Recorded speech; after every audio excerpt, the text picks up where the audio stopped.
RJ Lino dicopot dari jabatannya. Sekretaris Kabinet Pramono Anung mengaku Presiden akan menyikapi isi rekomendasi Pansus Pelindo II secara objektif.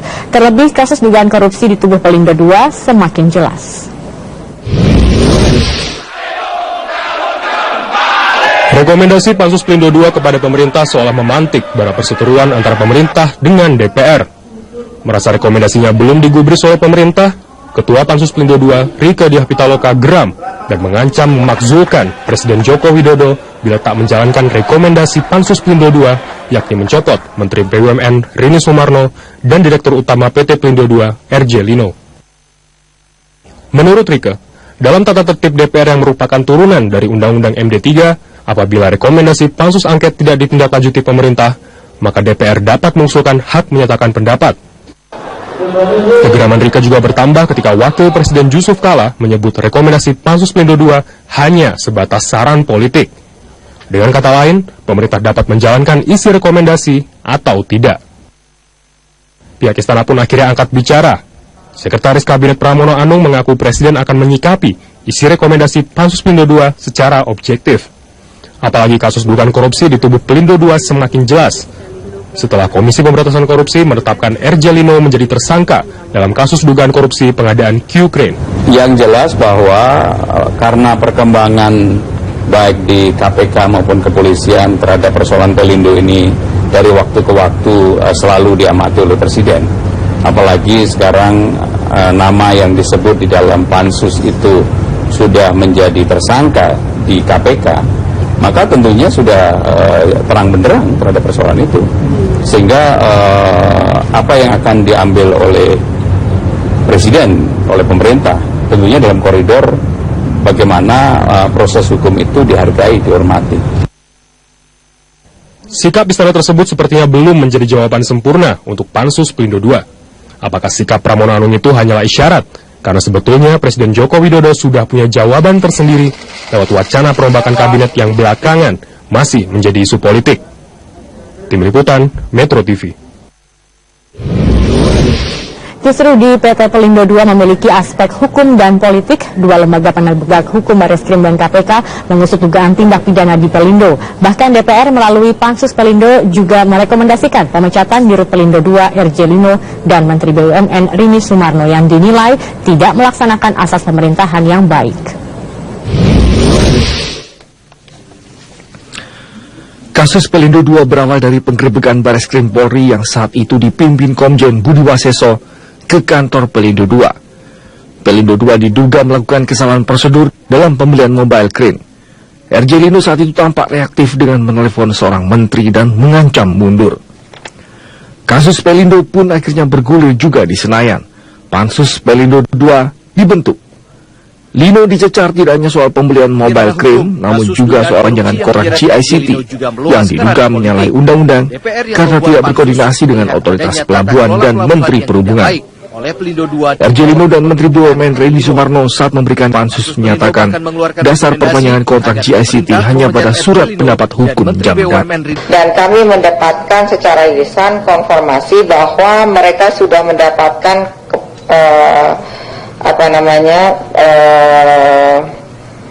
pendapat dari Jamdatun kalau tidak salah, bahwa mereka tetap bisa meneruskan perpanjangan konsesi juga secara petun. Namun Jamdatun Nur Rahmat saat memberikan keterangan di Pansus DPR justru membantah memberikan rekomendasi hukum terkait kerjasama pihak ketiga. Karena itu sepanjang Pelindo II itu bekerja sama atau mengajukan kontrak dengan pihak ketiga, ranah yang dikontrakkan adalah bukan ranah regulator, maka silakan. Tetapi kalau itu menjadi ranah regulator, maka harus ada izin pemerintah. Ini intinya. Oleh karena itu, Jamdatun dan LO-nya sama sekali tidak pernah merekomendasikan kontrak dengan pihak ketiga siapapun. Pansus Pelindo II akhirnya mengeluarkan rekomendasi agar pemerintah memecat RJ Lino dan Menteri BUMN karena dinilai tidak melakukan asas pemerintahan yang baik. Artinya tinggal bagaimana mengawal agar pemerintah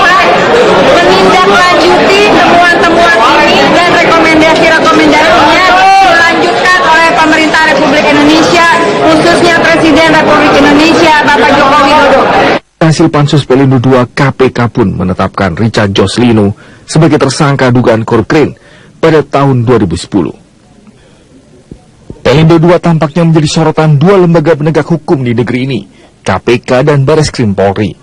Mabes Polri menyoroti pengadaan 10 mobile crane pada tahun 2013 yang diduga tidak sesuai dengan kebutuhan negara dan kerugian diperkirakan hingga 45,5 miliar rupiah. Sementara di KPK dugaan kasus korupsi yang diselidiki adalah penyalahgunaan kewenangan yang dilakukan RJ Lino atas penunjukan langsung perusahaan asal Tiongkok dalam pengadaan 3 unit kue kontainer crane pada tahun 2010. Sebagai operator tata kelola pelabuhan terbesar di Indonesia, PT Pelindo II memang harus bersih dari berbagai kepentingan, tentunya kepentingan yang mengakibatkan kerugian negara. Menteri Badan Usaha Milik Negara Rini Sumarno menyerahkan masalah reshuffle kabinet kepada Presiden Jokowi. Pernyataan ini disampaikan Rini menyikapi rekomendasi Pansus Angket PT Pelindo II yang meminta Presiden segera mencopot Menteri BUMN Rini Sumarno dari jabatannya.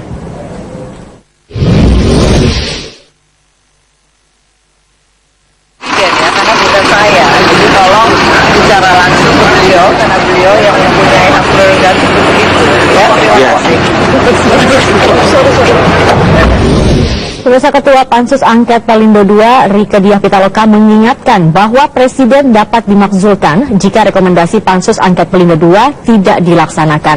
Namun, mengangkat dan mencopot menteri adalah hak prerogatif Presiden. Apakah rekomendasi Pansus ini terbilang objektif ataukah ada motif politik lain di balik rekomendasi Pansus Angket Pelindo II? Kami akan langsung membahasnya bersama Ketua Pansus Angket Pelindo II, Rieke Diah Pitaloka yang bergabung bersama kami melalui sambungan satelit pada malam ini. Juga ada pengamat hukum tata negara Refli Harun dan juga pengamat politik Burhanuddin Muqtadi yang berada di studio Prime Time malam ini. Selamat malam, Bapak-bapak. Malam. Baik, kami akan membahas ini, tetapi saya akan menyapa dulu Mbak Rieke. Selamat malam, Mbak Rieke. Selamat malam, Assalamualaikum warahmatullahi wabarakatuh. Waalaikumsalam warahmatullahi wabarakatuh. Mbak Rieke, langsung saja saya ingin bertanya mengenai rekomendasi dari Pansus Pelindo yang mengatakan mencopot Menteri BUMN dan juga dari Dirut Pelindo II. Mencopot, mengapa harus sampai mencopot? Apa alasannya? Ya, tentu saja ini bukan hanya berdasarkan penilaian personal ya, bahwa ada penyelidikan yang dilakukan oleh Pansus, ada berbagai bukti dokumen dan juga pernyataan secara langsung dari para narasumber. Sebetulnya bukan hanya Menek BUMN Rini Sumarno dan Dirut Utama Pelindo yaitu RJ Lino, tetapi berbagai pihak yang menyampaikan keterangan di bawah sumpah dan rapat dilakukan secara terbuka, sehingga agak sulit memang untuk berkelit kenapa tidak ada pelanggaran hukum di situ. Nah, kenapa kemudian rekomendasinya sampai pada persoalan pencopotan Dirut Pelindo II dan kemudian Menteri Negara BUMN Ibu Rini Sumarno, itu karena kita menemukan sebuah berbagai hal yang sangat penting dan patut diduga yang bersangkutan memang melanggar Undang-Undang Dasar 1945, putusan Mahkamah Konstitusi, undang-undang terkait diantaranya Undang-Undang BUMN, Undang-Undang Keuangan Negara, Undang-Undang Perbendaharaan Negara, Undang-Undang KKN, dan peraturan perundangan lainnya. Lalu kemudian juga diduga keras melakukan perbuatan melawan hukum. Jadi kemudian ini juga kita tidak main-main karena ini persoalan yang kami kira ini adalah persoalan juga hukum ketatanegaraan yang ada, dan mudah-mudahan ada Pak Refli Harun di studio bisa juga menjelaskan bagaimana sebagai pakar hukum ketatanegaraan, dan saya berharap bukan sebagai komisaris jasa marga di sini. Mbak Rieke, ini yang menarik adalah mencopot Menteri BUMN, di mana ini sebenarnya bukan wilayah atau domain dari DPR. Saya ingin tahu juga alasannya seperti apa, tetapi kami harus jeda dulu. Pemirsa, kami akan melanjutkan perbincangan ini sesaat lagi. Saya ingin ke Bang Refli. Bang Refli, kalau Anda melihat dari mulai awal hingga akhirnya sudah ketok palu di paripurna, Pansus dari Pelindo II ini sendiri, apakah Anda melihat ini sudah dilakukan secara objektif begitu? Iya, tadi kan saya diprotokopi oleh Mbak Rieke. Jadi begini ya, saya ingin melihat ini dari sisi hukum tata negaranya ya.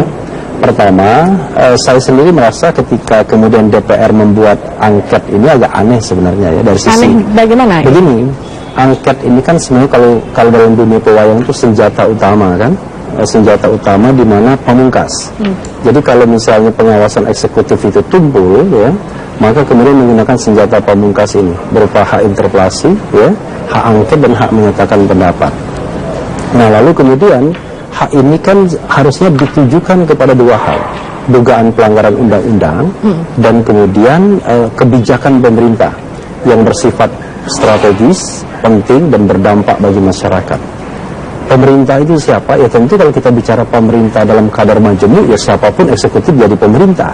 Tapi tentu yang dimaksudkan ini adalah kan puncak utamanya. Kalau kita bicara tentang impeachment proses, ini bagian dari impeachment proses, maka harus ditujukan seharusnya kebijakan pemimpin puncak kita, presiden dan wakil presiden.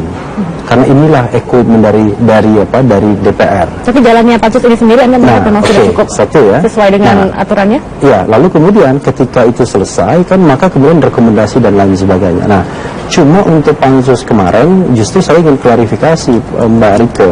Pertama, apakah hasil pansus ini sudah disampaikan resmi kepada DPR dalam rapat paripurna kemarin? Satu.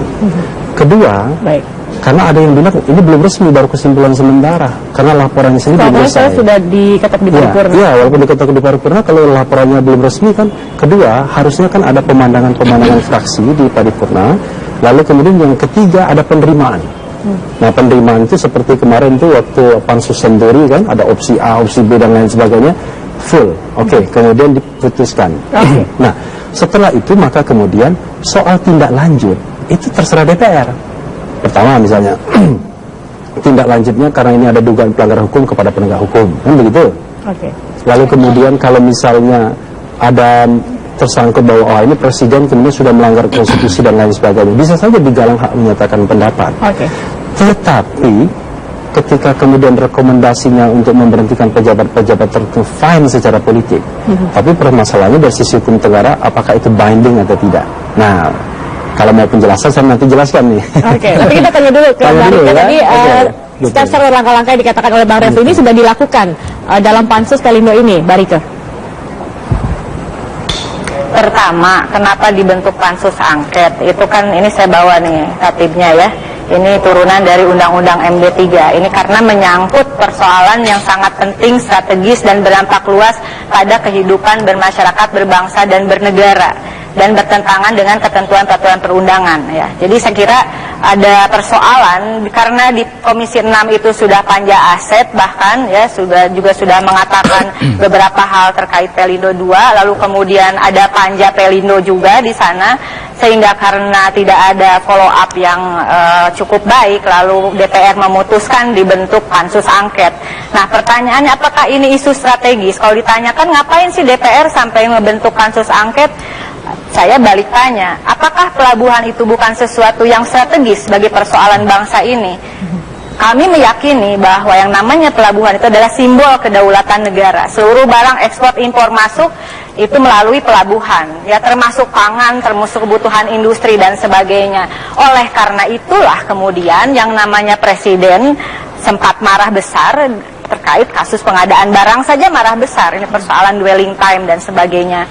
Dan itu kemudian di follow up oleh Menko Maritim, oleh pihak kepolisian. Kalau ini bukan isu yang strategis, kenapa juga presiden sampai marah-marah? Artinya persoalan ini justru dibentuknya pansus angket ini memperkuat sikap politik presiden sebetulnya. Nah, lalu kemudian apakah sudah resmi atau belum? Mungkin Metro TV masih memiliki arsip dokumentasi bagaimana sudah terjadi rapat paripurna tanggal 17 Desember kemarin ya, dan di situ disampaikan laporan. Apakah sudah selesai atau belum? Ada beberapa persoalan. Sudah selesai pada pengadaan barang. Bahkan itu kita juga tidak mengupas secara detail karena sudah ditindaklanjuti oleh KPK, oleh kepolisian. Tetapi ada hal yang sangat penting yang pada pansus itu kita ungkap perpanjangan kontrak GICT yang itu kemudian diduga ya, ini penghitungannya juga sangat detail oleh tim gabungan yaitu FRI dan Bahana yang tadinya juga disewa oleh Pelindo, lalu kemudian ketika kami beri data yang lengkap perhitungannya jadi berbeda. saya ingin menyampaikan ini ada angka yang sangat besar ya yang harus kami ingatkan, bahwa manfaat bagi Pelindo II untuk sisa masa kontrak 2015-2018, kontraknya kemudian diperpanjang di 2015 padahal harus selesai 2019, ini adalah 2,99 triliun. Tapi akan kehilangan potensi pendapatan ini 24,7 triliun. Sebentar, ini penting sekali. Lalu manfaat bagi Pelindo II ketika ini dioperasikan sendiri dibandingkan dengan memperpanjang kontrak dengan HPH, itu ada potensi kehilangan penghasilan negara 36,5 triliun. Jadi di sini bukan hanya persoalan politik, tetapi di sini ada persoalan ekonomi. Dengan perbincangan kita saat ini, Parlemen Intervensi Presiden ini hasil rekomendasinya ini dikatakan menyentuh wilayah yang sama sekali bukan domain DPR. Saya belum dapat jawaban apakah itu sudah resmi atau tidak, sudah selesai atau tidak, dan apakah Pansus Pelindo ini masih bekerja atau sudah stop 17 Desember. Sudah selesai atau belum ini, Mbak Rike? Ya. Jadi disepakati bahwa ada beberapa persoalan, Pak Refli, sehingga di paripurna itu juga disepakati ya, ambil keputusan diterima bahwa ini selesai pada persoalan pengadaan barang dan kontrak JICT. Namun ada persoalan lain dan kami juga minta untuk nanti boleh dilanjutkan, kami minta kepada paripurna, yaitu terkait persoalan New Priuk dan juga pendanaannya. Yang ini juga ada indikasi puluhan triliun ya potensi kerugian negara, termasuk global bond di sana, termasuk sindikasi keuangan bank asing yang terlibat.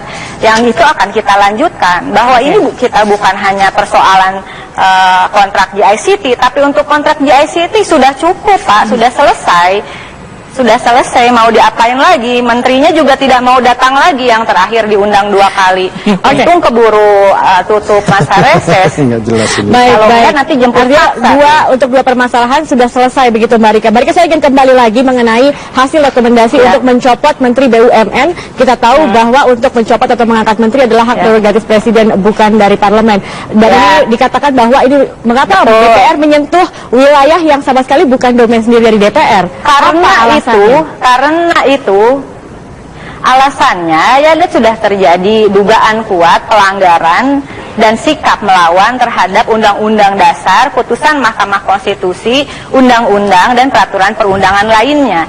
Pansus sangat merekomendasikan sangat merekomendasikan, jangan bahasanya dipelintir ya. Saya tidak mau main-main karena ini urusan ketatanegaraan. Saya kira kita harus bersepakat juga, media tentu saja sebagai agen perubahan, juga kalimat-kalimatnya juga saya berharap ini kita melakukan semacam pendidikan politik untuk kita semua. Bahasanya adalah sangat merekomendasikan, bukan mengancam. Sangat merekomendasikan kepada Presiden RI untuk menggunakan hak prerogatifnya, memberhentikan Rini Sumarno sebagai Menek BUMN. Nah, kalau mau kenapa alasannya, saya kira Pak Refli tidak usah mentertawakan saya. Makanya dari tadi saya tanya, Anda sebagai pakar hukum Baik, Mbak Rike, saya ingin memberi kesempatan juga untuk Mas Burhanuddin yang ada di sini untuk menanggapi juga kalau melihat. Saya juga Burhanuddin juga tertawa tadi. Saya Burhanuddin saya tahu bukan komisaris BUMN. Mbak Rike, kita akan lihat dulu Mbak teman saya sendiri melihat dari apa yang terjadi Pansus Pelindo hingga mengatakan bahwa untuk mencopot Menteri BUMN sebenarnya bukan karena dari DPR, dan kemudian juga dikatakan jika tidak dilaksanakan Presiden ini bisa berujung dengan pemakzulan seperti itu. Anda melihatnya apa? Memang ada motif di balik ini atau gini, bagaimanapun Pansus adalah lembaga ad hoc yang bersifat politis, karena DPR adalah lembaga politik. Jadi kalau kemudian saran atau rekomendasinya bersifat politis, ya maklum namanya lembaga politik. Tapi buat saya simpel ya, kalau kita lihat secara sekilas, sebenarnya apa yang dibicarakan bukan hanya Pansus Pelindo II, tapi pansus-pansus sebelumnya itu lebih bersifat, kalau istilahnya Pramudia dan Tetur, itu seperti badai dalam secangkir kopi. Jadi ada badai di level elit, tetapi level massa itu belum melihat misalnya apa yang disasar oleh pansus ini. Nah, tugas Mbak Rike dan kawan-kawan pansus lainnya adalah jangan meletakkan kesimpulan di awal ada si A, si B yang disasar, karena kesan itu kemudian ditangkap oleh sebagian kalangan, tapi langsung masuk pada inti. Tadi poin yang disampaikan Mbak Rike menarik sekali soal 2 dugaan pelanggaran hukum di mana pansus punya kewenangan untuk melakukan proses penyelidikan mulai dari GITC, kemudian mulai dari Crane, dan kita tahu ada 2 lembaga penegak hukum yang sudah menyidik kasus ini ya, bahkan KPK sudah menetapkan Rinus sebagai tersangka. Jadi pada poin-poin di situ saya kira penting untuk ditekankan dan sedapat mungkin menghindar dari dugaan politis yang muncul. Meskipun saya pribadi sebagai orang yang memperhatikan masalah politik, wajar kalau kemudian pansus punya target atau motif politik, namanya juga lembaga politik. Yang kemudian memunculkan pertanyaan memang gini, kalau kita lihat pansus-pansus sebelumnya yang menjadi leading sektornya itu kan biasanya partai oposisi atau partai yang memainkan politik 2 kaki. Untuk kasus Senturi misalnya Golkar dengan PKS. Nah, untuk kasus sekarang itu yang partai pemerintah. Ya, yang menjadi paling depan itu justru partai pemerintah. Orang kemudian kan punya asumsi yang tidak sepenuhnya benar. Jangan-jangan ini bagian dari konflik intra-oligarki itu. Nah, ini tentu harus diminimalisir. Caranya jangan masuk ke persoalan tadi, tapi masuk pada persoalan-persoalan. Sebentar Pak Burhanuddin. Oke, Marika ditahan dulu. Kami harus jeda dulu. Marika nanti kami akan berikan kesempatan untuk menjawab. Tapi kami harus jeda dulu, Marika. Setelah ini kami akan melanjutkan perbincangan. Pemirsa tetap bersama kami. Marika, silakan. Tadi Anda ingin menanggapi pernyataan dari Bang Burhanuddin. Jadi Pak Burhanuddin sebetulnya ada 7 rekomendasi di sini yang juga saya berharap ini juga kemudian dibangun opininya secara bersama. Pertama adalah kita merekomendasikan membatalkan perpanjangan kontrak GICT 2015-2038 antara Pelindo II dan HPH karena terindikasi kuat telah merugikan negara. Tadi sampai angkanya kalau kita operasionalkan sendiri sebetulnya kita bisa ada kehilangan potensi kerugian negara sampai 36 triliun lebih ketika itu terjadi kerjasama, serta telah terjadi strategic transfer pricing ya dalam technical know-how yang kita sudah turun ke lapangan ternyata tidak terjadi, tidak ada orang asing di sana, semua yang mengoperasikan adalah anak bangsa kita. Dan ini kita merekomendasikan putus kontrak, kembalikan GICT ke Ibu Pertiwi di 2016 tanpa kita harus membayar termination value. Ya, dan kemudian pengelolaan harus kembali berkiblat pada konstitusi negara kita sendiri, Undang-Undang Dasar 45. Kedua, kami meminta kepada Otoritas Jasa Keuangan untuk melakukan penyelidikan atas dugaan konflik of interest dan manipulasi yang dilakukan oleh Deutsche Bank. Deutsche Bank sebagai financial advisor tapi juga sebagai kreditor di sini. Kita menduga kuat, terindikasi kuat adanya fraud dan financial engineering, kejahatan keuangan yang merugikan keuangan negara. Lalu juga ada terkait persoalan ketenaga kerjaan ya. Dan kami juga meminta pada kesempatan ini untuk tidak memecat 30 karyawan outsourcing yang kabarnya akan diberhentikan karena ikut memperjuangkan persoalan dihentikannya perpanjangan kontrak ini. Lalu kemudian kita merekomendasikan kepada aparat penegak hukum untuk melanjutkan penyidikan atas pelanggaran undang-undang dan seterusnya. Memang ada persoalan harus memberhentikan Dirut Pelindo dan Menek BUMN. Tapi tolong jangan disangkut pautkan dengan personal. Kalau yang namanya Dirut Pelindonya itu bernama Burhanuddin Mutadi dan kita juga menduga keras terjadi pelanggaran terhadap konstitusi, undang-undang dan peraturan perundang-undangan, atau yang bernama Menek BUMN-nya adalah Refli Harun, kita juga bagaimana nih Mas Burhanuddin? Mas Burhanuddin juga sempat mengatakan kemarinnya bahwa ini sebagai partai pengusung pemerintah biasanya ini mendukung, Mbak. Justru ini sebenarnya seperti menyerang pemerintah sendiri. Iya, kami agak sulit ya, bukan menyerang. Kita agak sulit dengan berbagai persoalan yang ada. Misalnya di sini Menteri BUMN menerbitkan surat izin prinsip. Tidak ada dalam nomenklatur perundang-undangan kita ada izin prinsip di dalam yang dikeluarkan Menteri BUMN. Menteri BUMN ini hanya mengizinkan atau tidak mengizinkan. Lalu kemudian di dalam izin prinsip yang dikeluarkannya pun ada terjadi kontradiksi. Saya ingin tahu juga pendapat dari Mas Burhanuddin. Harus kalau kita lihat gitu ya dari awal proses pansus Pelindo, sebenarnya saya tidak yakin arahnya sampai presiden. Jadi bagaimanapun presiden Jokowi adalah anak kandung dari PD Perjuangan. Jadi dari awal memang bukan Jokowi sasarannya. Meskipun jadi siapa sasarannya? Ini persoalan nah tentu dari sisi politik bisa macam-macam. Cuma tadi tentu dari sisi komunikasi politik kan ada 7 tadi, 7 saran rekomendasi dari pansus yang sebagian besar sebenarnya itu masih sangat mungkin kita perdebatkan secara substantif. Ada dugaan transfer pricing, ada kemungkinan penyalahgunaan kekuasaan dan seterusnya. Disitulah gitu ya, disitulah sebenarnya perdebatan itu layak untuk kita kedepankan.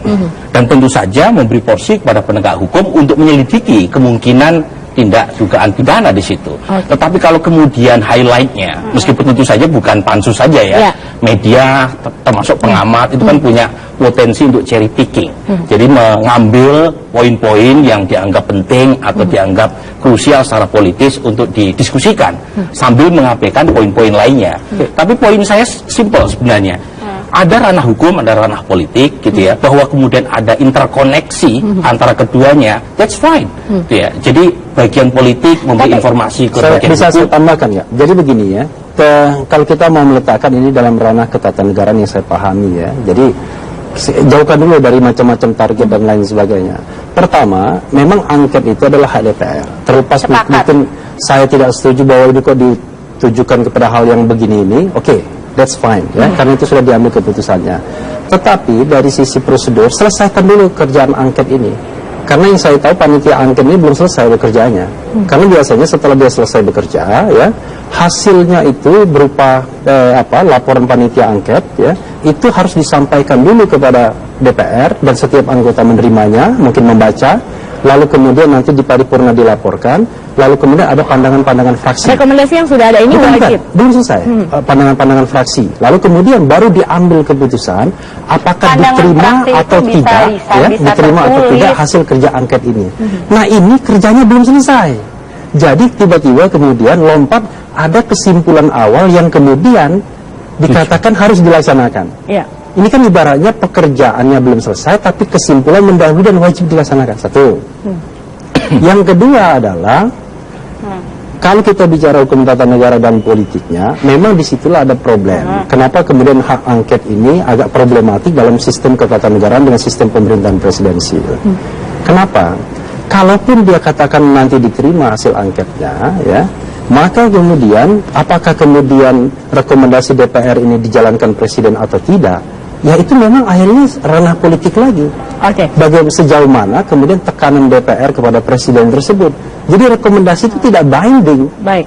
Tetapi kalau seandainya misalnya ada dugaan pelanggaran hukum, ya itu pun sebenarnya bisa ditindaklanjuti oleh ranah hukum, kepolisian, kejaksaan dan lain sebagainya. Tapi sekali lagi tidak binding juga. Karena dalam sistem pemerintahan parlementer, dia bisa menjadi sebuah kekuatan powerful karena dia bisa menjatuhkan seorang perdana menteri ketika kemudian setelah hasil angket itu partai-partai menarik dukungan. Itu yang membuat dia powerful jadinya. Bang Aspirasi saya juga ingin tahu, banyak yang mengatakan bahwa ada dugaan, terutama dengan isu-isu yang begitu kencang bahwa akan ada lagi reshuffle di kabinet. Ini adalah salah satu juga tujuan untuk menjatuhkan seperti itu. Anda melihatnya seperti apa? Kalau sasarannya ke Jokowi tidak ya, bahkan kalau kita lihat 3 atau 4 bulan ke belakang sebenarnya sudah terjadi semacam rekonsolidasi kekuatan politik Jokowi, apalagi setelah PAN masuk ke dalam barisan pendukung koalisi Jokowi. Jadi praktis dari sisi elit pada dasarnya Jokowi sudah mampu learning curve, jadi belajar dari setahun terakhir. Untuk reshuffle menteri khususnya Rini sendiri. Justru di situ poinnya adalah ada, karena kita tahu bahwa kabinet merupakan alokasi politik dan tentu wajar kalau masing-masing stakeholder yang ikut memberikan iuran saham bagi proses kemenangan Jokowi ingin memperbesar alokasi politiknya yang diinvestasikan melalui kabinet. Nah disitulah pertarungannya sebenarnya. Tapi Jokowinya itu sendiri justru di tingkat elit mengalami rekonsolidasi.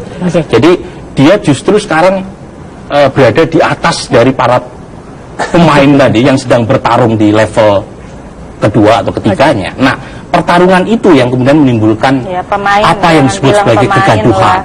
Nah, kalau kita hitung sebenarnya pada masa ini SBY, artinya ada desakan juga untuk mencopot, apalagi kita tahu untuk menggantikan posisi Menteri BUMN yang begitu basah dengan Anda ingat misalnya Jokowi itu dari Boleh awal. saya menambahkan? Dari awal, Sebentar, Mbak Rika. sebentar ya. Kita selesaikan, nanti saya akan ke Iya, Mbak Rika. Jokowi menurut saya dari awal itu memang sengaja memilih dengan sadar porsi kekuatan politik cuma 37% di parlemen. Ini sumber instabilitas. Kalau kita hitung sumber kegaduhan pada masa SBY sama sekarang, kegaduhan di tingkat elit lebih besar. Karena memang dari awal Jokowi memilih pendekatan non kartel dengan hanya 37%, maka disitulah sumber instabilitas terjadi. Jadi jangan salahkan juga. Cuma poin saya, disitulah menarik gitu. Ada unsur persaingan. Ini yang penting dalam demokrasi. Persaingan itu justru menjadi intisari.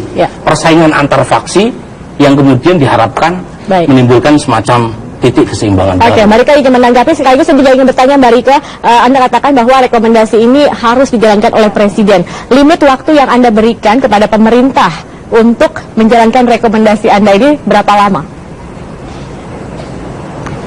Kok jangan ditarik saya dong, itu ada aturannya. Bahwa rekomendasi tadi kan hak prerogatif Presiden. Jadi jangan ditarik juga pada dua persoalan Lino dan Rini.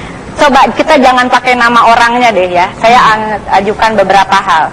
Menteri Negara BUMN, saya nggak akan sebut namanya siapa. Boleh namanya pakai nama Aura Kasih atau siapa terserah. Menteri Negara BUMN mengajukan sebentar, ini penting. Ini sebagai contoh untuk tidak sesat logika konstitusi kita. Menteri Negara BUMN mengajukan tambahan kenaikan upfront fee sebesar 15 juta US dollar. Lalu kemudian di persidangan Menteri BUMN mengatakan saya tidak menyebut angka, saya hanya mengarahkan. Tetapi itu tidak boleh dalam sistem peraturan perundang-undangan kita, dan ini terindikasi kuat melakukan pelanggaran terhadap undang-undang KKN gitu. Tidak bisa lalu tanpa ada perhitungan yang jelas, pengawasan, pembinaan yang menjadi tugas utamanya, dan ini juga ada bukti-bukti suratnya. Lalu kemudian mengatakan di dalam persidangan Menteri BUMN itu Sipulan mengatakan bahwa kontrak GICT tidak dicantumkan dalam RKAP dan mengatakan bahwa tidak harus selalu aktivitas BUMN itu ada di dalam RKAP. Saya tanya balik, apakah itu pelanggaran atau tidak di dalam undang-undang? Karena undang-undang yang saya baca menyatakan bahwa rancangan kerja dan anggaran itu harus ada dari BUMN. Bagaimana mau memeriksa, bagaimana mau mengawasi? Tapi yang jadi pertanyaan di sini Mbak Rika adalah mencopot itu kan bukan wewenang dari DPR. Nah, kebetulan saja untuk Menteri BUMN ini kan merekomendasi. Tetapi rekomendasi ini pidatonya. Tetapi rekomendasi ini Anda katakan wajib untuk atau harus dilakukan oleh pemerintah seperti itu. Itu yang jadi pertanyaan sebenarnya Mbak Rika. Jadi seperti apa seharusnya? Artinya tidak apa-apa jika pemerintah tidak melaksanakan rekomendasi dari Pansus. Ini pidato yang dibacakan. Ini pidato yang dibacakan.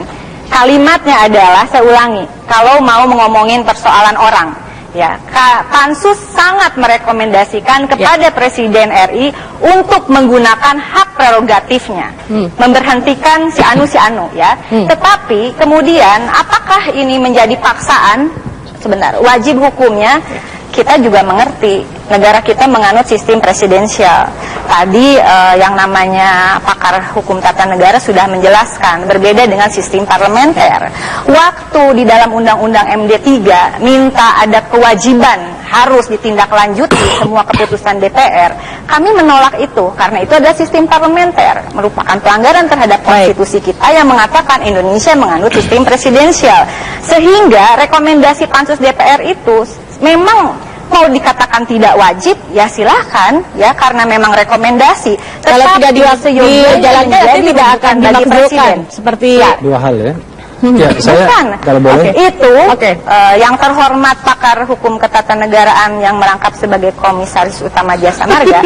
Ini di dalam tatib ini saya bukan bicara personal ya. Saya ingin, dan ini persoalan serius. Kita tidak bicara personal. Kalau tidak ditindaklanjuti, maka DPR boleh mengajukan hak menyatakan pendapat hanya butuh 25 orang. Terima kasih. Jadi sudah bergabung. Saya agak bingung ketika Ya, Ya. besok kita bahas yang lainnya. Oke. Dan tolong baca semuanya dulu sebelum melakukan komentar sehingga Baik, jelas. Mbak Rika terima kasih telah bergabung Karena ini bersama persoalan kami di menyelamatkan Prime Time aset News. negara. Sayangnya, Kalau Anda ingin tidak ya, ditindaklanjuti, durasi kami ya terbatas, silahkan. Mbak Rika. Itu Kami urusan harus Anda, tapi rekomendasi menyudahi DPR sudah perbincangan kita dikeluarkan. hari Saya ini. kira Kita akan insya nanti Allah ada lagi rakyat mungkin akan di lain mendukung kesempatan. itu. Terima kasih Mbak Rika Diah Pitaloka sudah bergabung bersama kami. Bisa nggak satu menit? Singkat ya? saja, Iya. Bang Refli, Jadi waktu begini, kita sudah benar-benar ini ada habis. dua hal yang belum jelas ya. Pertama, kerja pansus ini belum berakhir loh. Karena dia belum berakhir, mestinya kan rekomendasi itu tidak perlu ada. Karena dia harus diterima dulu dalam sistem DPR sebagai keputusan DPR. Baik. Barulah kemudian tindak lanjutnya setelah laporan ini diselesaikan. Nah ini kan persoalannya, laporannya belum selesai.